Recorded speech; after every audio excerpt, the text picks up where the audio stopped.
I was like, this is gonna be the last day. I was very miserable. It felt like a living hell. Every day felt unbearable.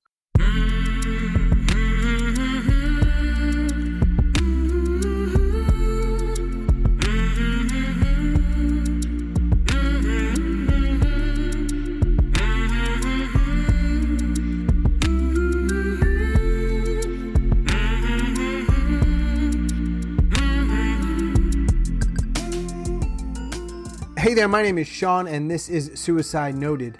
On this podcast, I talk with suicide attempt survivors so that we can hear their stories. Every year around the world, millions of people try to take their own lives, and we almost never talk about it. And when we do talk about it, many of us, including me, are not very good at it. So one of my goals with this podcast is to have more conversations, and I hope better conversations with attempt survivors. I'm going to keep trying. Huge thanks to all of the attempt survivors who have joined me on this podcast since we started in July of 2020, and of course to everybody who listens. Thank you. Now, if you're a suicide attempt survivor and you'd like to share your story, I'd love to talk. Please reach out. hello@suicidenoted.com or on Facebook or Twitter @suicidenoted. And remember, this is a podcast about suicide. Please take that into account before you listen. I do hope you listen because there is a whole lot to learn. Now, if you want to help us out, you can let people know about it. You can share it on social media. And if you listen on Apple Podcasts, you can rate and review. All of those things help a lot. Thanks for that. And some of you might know that I am involved in personal narrative storytelling with an organization called Grit, True Stories That Matter. This Sunday evening, December 19th, we have an open mic called the Mental Health Happyish Hour. It is free. If you've got a story you'd like to tell, join us. If you want to come and just listen to some storytellers, join us. We would love to see you there. I will put a link in the show notes to that event. Today, I am talking with Chris. Chris lives in Georgia, and he is a suicide attempt survivor. Hey, Chris. Hello. How are you doing? I'm doing pretty good. Thanks for connecting with me and wanting to talk. Oh yeah, thank you. You live in Georgia. Yes. At some point, you heard the podcast. And you reached out to me, and you said, "Hey, this is my thing. I might want to be on your podcast." I was like, "All right, great." What first led you to listen to a podcast called Suicide Noted, whether you knew exactly what it was about or not? Because I think most people, they steer away from those types of words, right? Oh, yeah. So what do you think it was about that drew you in? Over the summer, I was in a rough place. I had fallen out of a terrible abusive relationship. I was able to escape from it, fortunately. And it was messy. They said some very terrible things using the things they knew about me. I had also gotten scammed out of a lot of money. And That's a shitty summer, man. Yeah, well, no, that was the spring, and it was just... All right, it's a shitty 2021. Let's leave it at that. Yeah, no, this year's been awful. I'm a musician, and my ability to practice, or my motivation to practice, do things, has just kind of gone away. And I've been slowly trying things to bring it back. But at that point, my sleep schedule was very messed up. So I would, I lived by a river, and I would just listen to the podcast and walk along in the mornings, because it was like I would stay up the entire night. I'd see the sunset and the sunrise, which was beautiful, but it was not good for me. It was just kind of a comfort to hear something people are thinking about, and that it's ways people have dealt with it, and people struggling as well. And I've also always sort of had a passive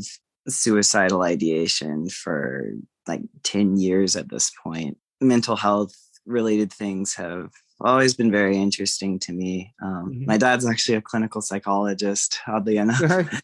Are you a Spotify guy, an Apple guy? What's your podcast platform? Oh, I'm an Apple guy. So I want to hear more about your dad and where you were going with that. But first, so at some point in 2021, what do you do? I know this might sound a little weird, but I'm really curious about people sort of the way they navigate the world, which includes technology. Do you go into Apple Podcasts and put in suicide? I think I did. At the time, it was a period I've been trying to get through where like the whole idea of like, well, I can do what I wanted. And I was like, I kind of just want to kill myself. That was sort of a thought that was going in my head a lot. I think I've always been very sensitive to things, and I oftentimes things become really, really big, and then they happen, and then they're over, and then I get relief from that. It's recently come to not addressing or just neglecting a lot of responsibilities. And So, question: how old are you? If you do, you want to share that? Is it okay? yeah, I'm 24. I'm in the music program. It seems like a lot of people in the arts are very sad, and they have a lot of problems as well. I think I've gained a lot of understanding and community from a lot of the people who are here. You said that you're 24, and for about 10 years, I don't know if you said you've been ideating or you were dealing with certain mental health challenges. Yeah. Go back. So you're 14. What's going on at 14 where you start to think about death, your own death by your own hand, right? Yeah. At the time, I remember feeling very lonely. I had a couple of acquaintances and friends. One of my acquaintances assaulted me. He asked me out and I rejected him. And then he wouldn't take no for an answer. And then he took advantage of me shortly after. For the next couple of months, I was absolutely terrified to go back to school. And I was worried. I just didn't feel safe. And I was just had this very intense feeling of fear. Well, at that point, I took a towel and I tried to strangle myself. I don't think I really acknowledged that as an attempt until last year. So you're 14, you were assaulted, you're dealing with all that. And at some point after that, you try to strangle yourself. Yeah. And then only recently you sort of said, all right, that might have been an attempt. Until more recently, I would downplay a lot of my actions from whenever I was younger.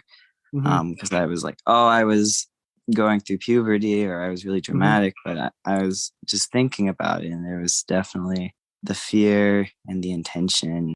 Yeah, no, I was just incredibly scared at that point. I felt very alone, which is something I haven't felt so much recently. So I can imagine it being very scary for me back then. I bet. Yeah. And so do you remember what it's like, even though at the time you may not have recognized it as an attempt? You did that thing, you wanted something to change, I think, from what you're saying, and it didn't work. Whatever happened, you're there and you're still living and you're 14. That assaulter's still at school, presumably. All the stuff is the same. Like, what do you do to cope and go on? Because you're here now. So something you got through those years. What is that like? It's a lot of ups and downs, lots of periods where I'd have a little bit of stability, and then I'd hit a very, very terrible mental health episode or something. When I was 16, I had a period where I had a series of delusional thoughts. I would see something happen, and I read a lot of books, and I mean, it would be the kind of thing I felt like I was a burden on everyone, and I missed a lot of school because I was like, no, if I go to school, I'm going to be that terrible black hole that is going to ruin the lives of everyone at this school. But if I stay at home, then I'm going to be ruining my family's life and then also my own life. But that's a lot fewer people than if I go to school and I ruin everything there. Makes sense if that's what you were thinking. There's a lot of things I felt like I didn't. I was trying to figure out the whole growing up thing. I've been fairly sheltered throughout a lot of my life, which makes sense. Yeah, no, there were days I was just like broke down crying in the middle of class, and I was like, this is gonna be the last day. I was very miserable. It felt like a living hell. Every day felt unbearable. In that time, because it sounded like it was brutal, did you try again? I don't think I actually had any attempts because my parents were in like hyper help our son mode at that point.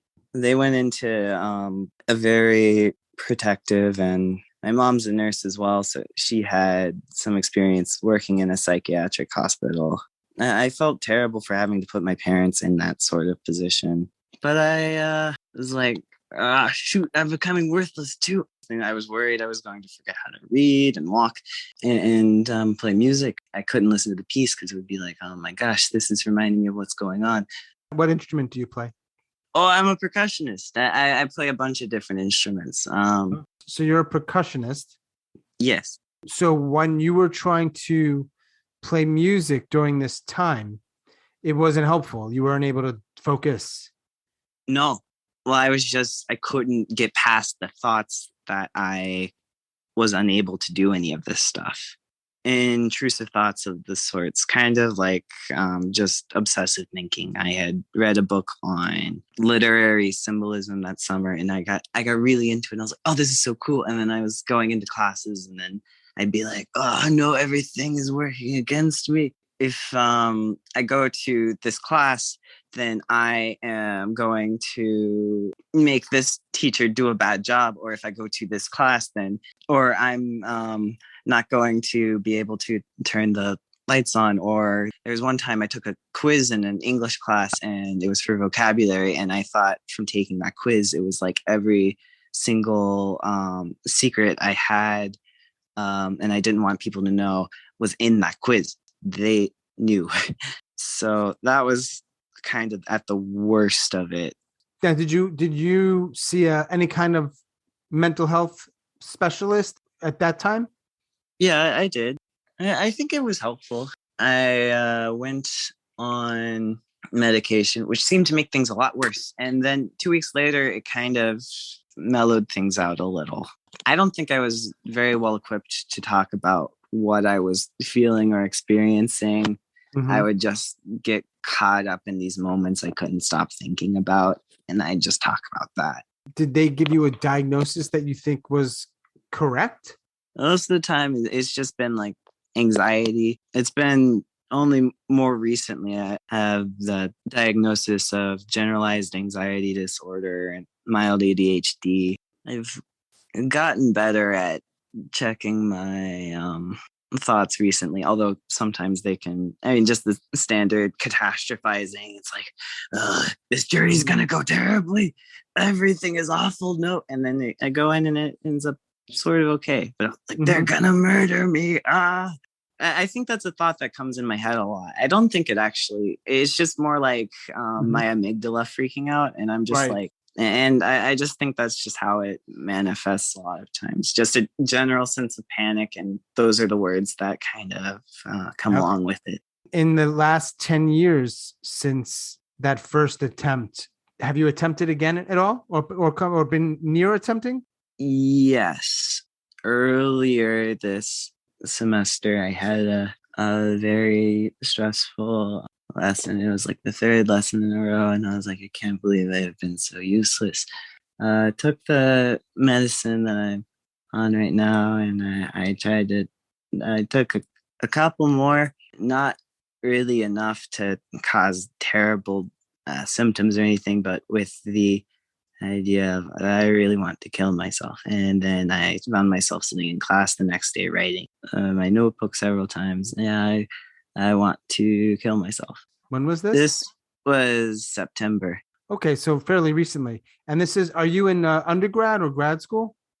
Grad school. I somehow made it through my undergrad, which I'm like, holy shoot, how'd I do that? Yeah, congratulations on that. So now you're in a master's program for music, right? Yes. So you must be very good at the percussion instruments.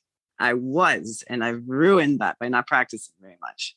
Oh, you think it's like over, or you still have a shot to come back? Well, I don't know. It's like, I think I have a shot. I've got a couple things prepared for a recital next semester. I kind of screwed up a bunch of classes. I wanted to do research. I had a bunch of ideas for research since I was like 18. And I was like, oh, yeah, this is going to be great. And then this was the semester I was supposed to do it.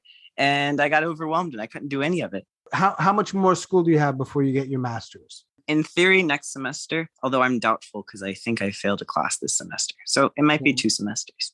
All right. Nice. Well, congratulations. I know it sounds like it's not been easy, but still, man, that's great. And are you talking to me from your home? Yeah. This is my apartment. I write sticky notes. People who are hearing this won't see this, but because we're on Zoom, I could see behind Chris, he's got pink and yellow and blue sticky notes. What do they say? I have them sort of all throughout my apartment. I'm learning Spanish. A lot of them are just Spanish words. The ones back here were ideas for research. These were me cramming for a test last semester. That's a certain level of organization and intention with all that.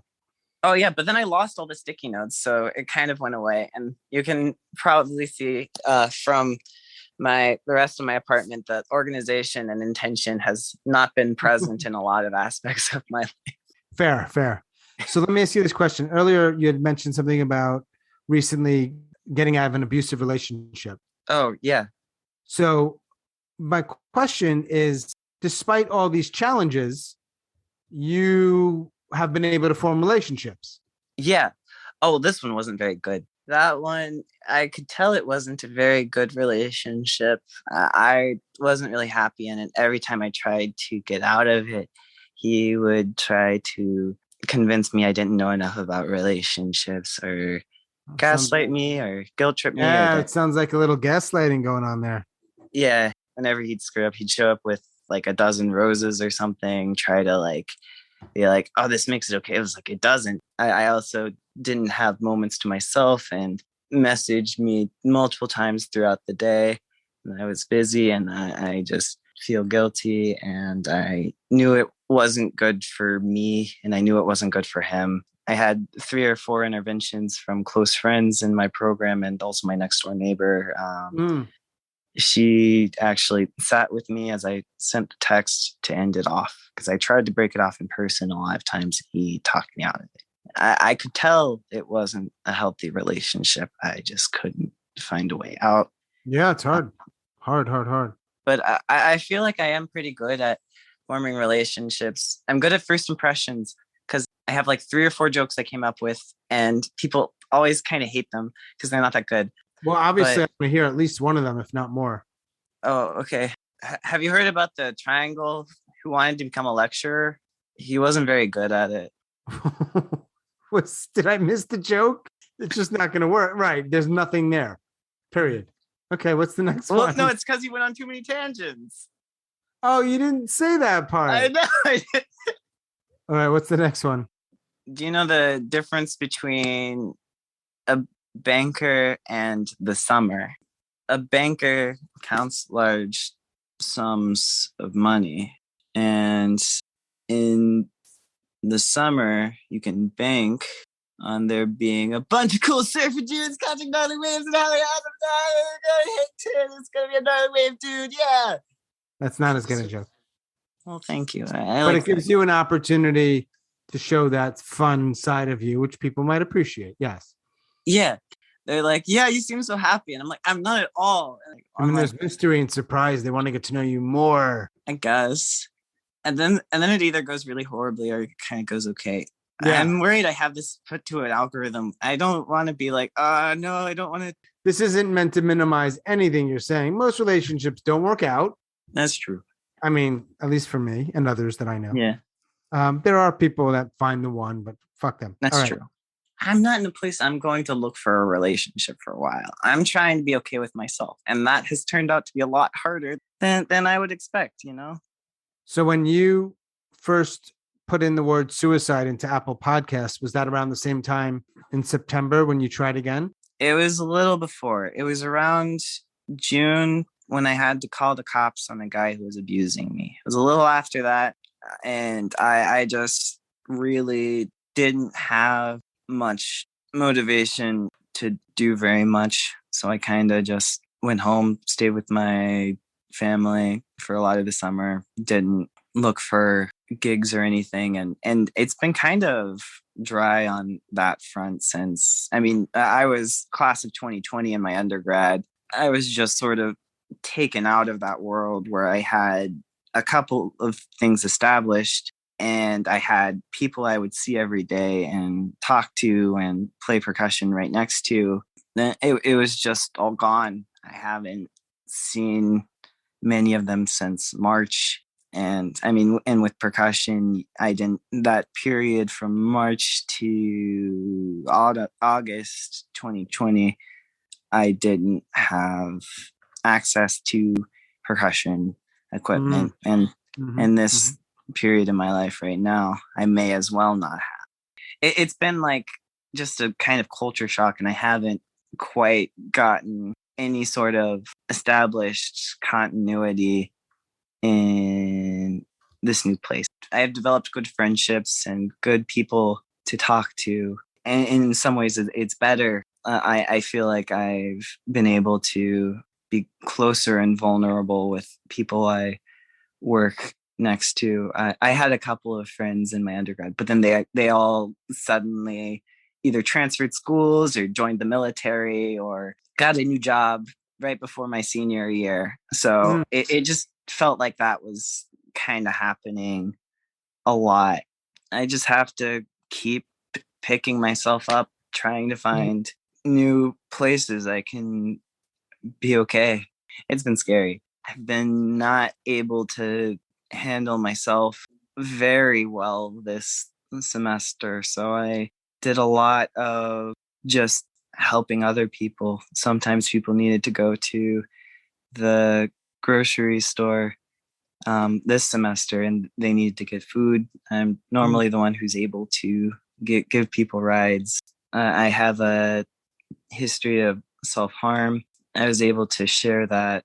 It helped in because someone was not embarrassed to ask me for a ride to the emergency room when they had a problem with that. So I've been trying to do what I can to help other people and form ways to hopefully get some kind of control over my life again. It's been kind of falling out recently, and sometimes it just does, and sometimes it doesn't, and I still feel terrible. Like my sophomore year, I pulled off tons and tons of things of college, and I pulled off an hour and 30-minute recital. I mean, it didn't sound good because my technique was garbage, but I did not let myself be like, I'm like, you didn't do anything and you're about to fail these education classes you don't care about. And I switched my major after that. Then it was like I had these consistent thoughts of I'm going to throw myself out of a window. And I was being punitized by a conductor in a community orchestra I was in a part of.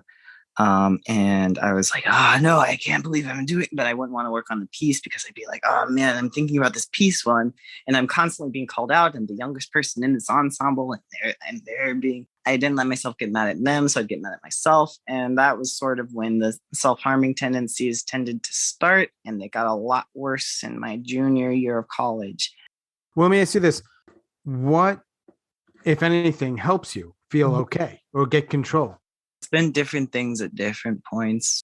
Junior year of my undergrad, I was feeling very, very angry with myself, and I was hurting myself roughly every day. It was crazy busy, and I was preparing a recital. It was awful. There was one point I lost control over myself. A marimba flipped over due to a gust of wind because we didn't have a lot of practice rooms in my undergrad. It was our worst marimba.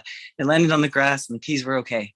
I couldn't believe myself and I lost control and I slammed my head into the marimba multiple times in front of a lot of my colleagues. And that was the first time I had done it in front of people. I just couldn't believe myself. So I've been working on that. I had a good streak from June 2020 to about early September 2021. And that might have also triggered the heightened suicidal ideation.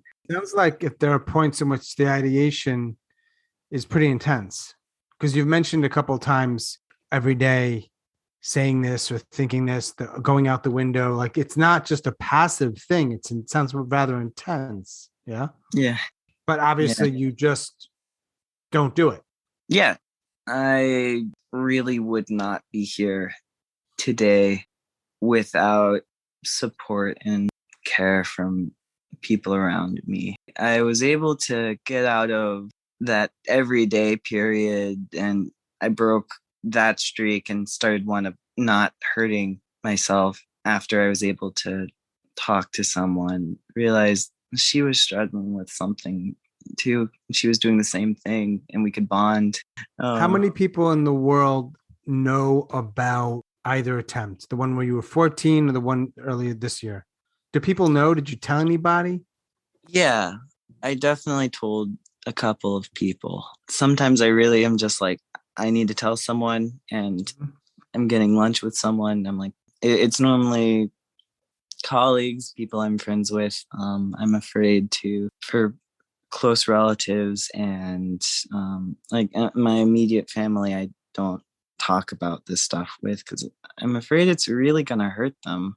I don't want them to know that I think about this stuff. And I think they kind of know that I sort of think about this stuff sometimes.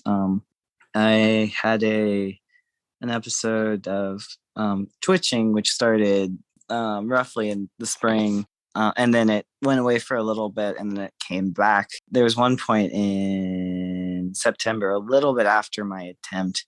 It was like late at night and I started twitching and I couldn't stop twitching. And then I called my friend and he was trying to like restrain me and be like, okay, calm down. I was like, I can't stop. And then so he had to drive me to the emergency room, which it ended up, they didn't do anything. I wouldn't recommend going to the emergency room if you're having like a twitching related mental health emergency, because they just kind of gave me a pamphlet on generalized anxiety disorder and I stayed there until like 6 a.m. But I eventually stopped around 2 a.m. I called my dad. He talked me through like a mindfulness exercise and it worked out okay. Of the people that you share this stuff with, I mean, are they mostly kind of cool with it? Not that they're happy you're going through it, but yeah. Do they say stuff that makes you feel like I don't want to talk to you about this anymore? Or the people that you're sharing with, I don't know, kind about it and listen? It's a number of different things. I have met a lot of people who've struggled with suicidal ideation as well. I mean, I think the world of music, there's a lot of uncertainty and a lot of fear and perfectionism that's almost necessary in order to maintain it. I've been trying to find a healthy way to deal with that because my ways of punishing myself are not helping me keep myself alive. I feel like a lot of people in the arts have problems with suicidal ideation. Some people don't understand it as much. Some people understand it a good deal. They're normally okay and sympathetic or understanding. And I told one of my friends shortly after it happened, right after the twitching incident, I was able to sit with a group of my friends. I mean, I think music is a world where, we're learning music by depressed and anxious alcoholics, and we're playing under the baton of depressed and anxious alcoholics as depressed and anxious alcoholics ourselves. It's a lot of people after concerts or gigs, they go out for drinks, or at the end of the week, people in School of Music throw parties with a lot of drinking. I mean, I guess it's a standard college thing, sort of. Motivation is a big part of what we do. And whenever we need to have that level of motivation present, coping strategies are whatever they are. And we're young and we're figuring things out and we're exploring. I think a lot of people struggle within the arts for those reasons.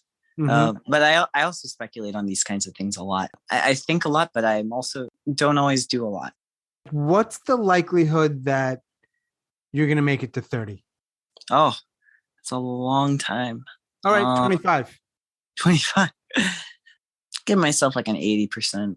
It's been a lot of things. I've been like, oh gosh, but I've been maybe 85 at this point. I've been recently trying to manage my time a little better. I'm not doing very well. I tend to stay in bed until noon every day, and that's just not helpful. And I've missed a lot of classes. Oh my gosh, what am I doing? Sorry.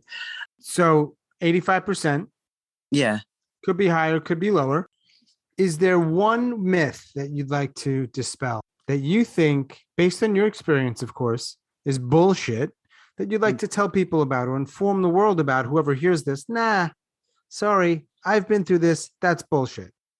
I think there's some instances when suicidal actions or deeds in my life have been entirely impulsive, where I was like, this is just ultimate. Ugh. It's interesting because some people who have been on this podcast have said one myth is that it's not impulsive.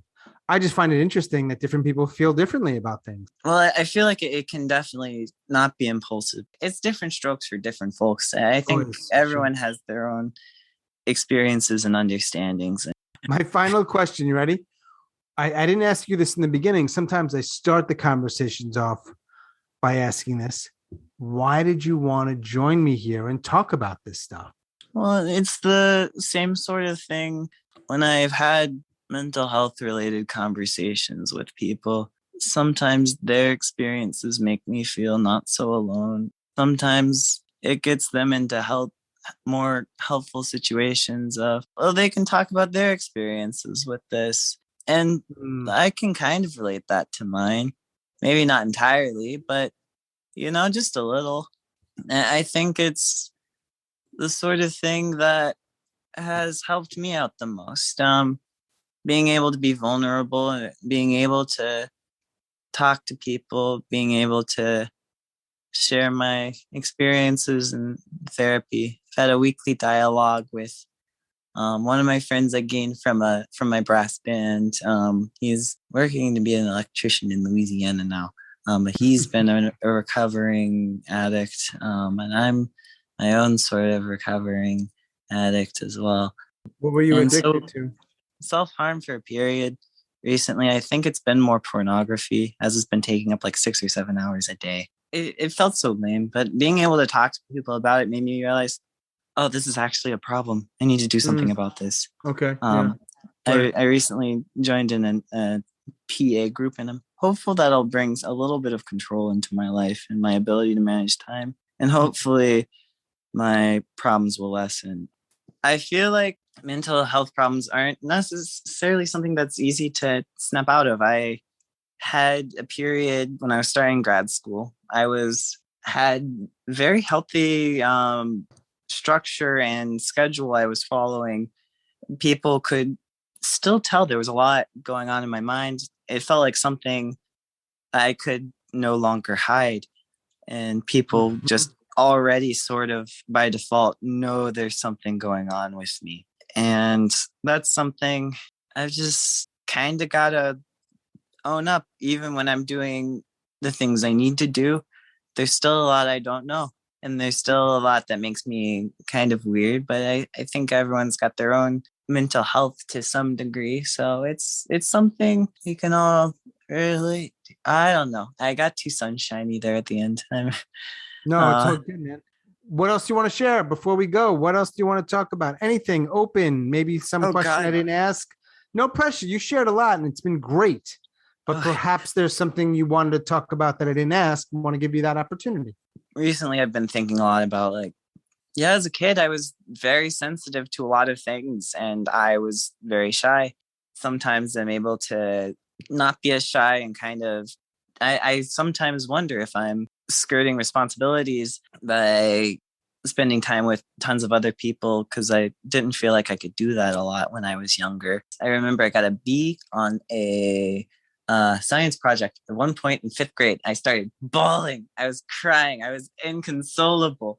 And then my teacher was like, you were about to go to middle school. You got to get this together, man. And I was like, but I'm so sad. And then she was like, you got to get this together, dude. Come on. That's sometimes how people sound in my head. It might add to my level of anxiety and sometimes impulsivity based on my immediate emotional response. It's just, I think that's something I've got to figure out how to live with. I don't want this to take me down forever, because it keeps kind of finding a way to take me down, and it bums me out. And there is one poem I wanted to read, the one that I wrote my junior year of my undergrad. My friend wrote a piece about it. I'm going to hopefully play next semester if I can gain any sort of motivation. How does the moon do it?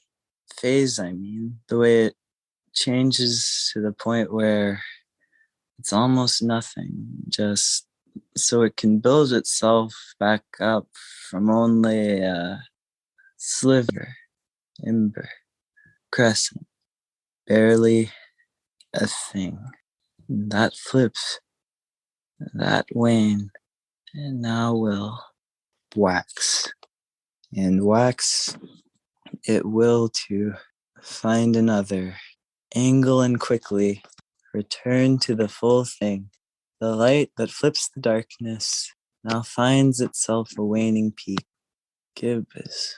The point where the light starts to be missing a fragmented chunk of substance, and the chance that something new will occur again is both daunting and familiar in a way that we don't want it to be.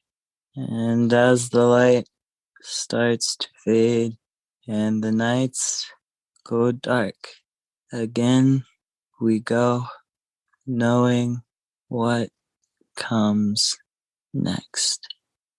Thank you, sir. Thank you. Thank you for having me on this podcast. Of course. Appreciate it. I'm sure people will hear it and appreciate it as well. Feel okay? Yeah, I actually feel, I'm glad I got to talk about this stuff. Appreciate it, man. Well, I hope that, I don't know, I never know how to end these conversations, Chris. No, yeah. I hope you're okay. I hope your day is great. But man, I do hope that, look, I hope that I hope you feel okay. I hope your days are okay, and I hope you continue to feel at least pretty well. Hopefully. Thank you. What else can we hope for? All right, man. Thanks again. Enjoy your weekend. Okay. Bye. Ciao.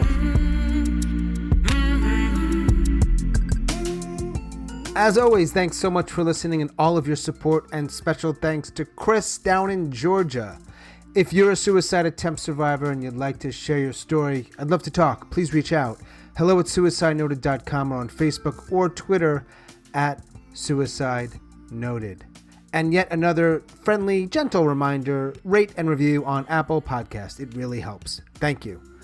That is all for episode number 86. Stay strong. Do the very best you can. I'll talk to you soon.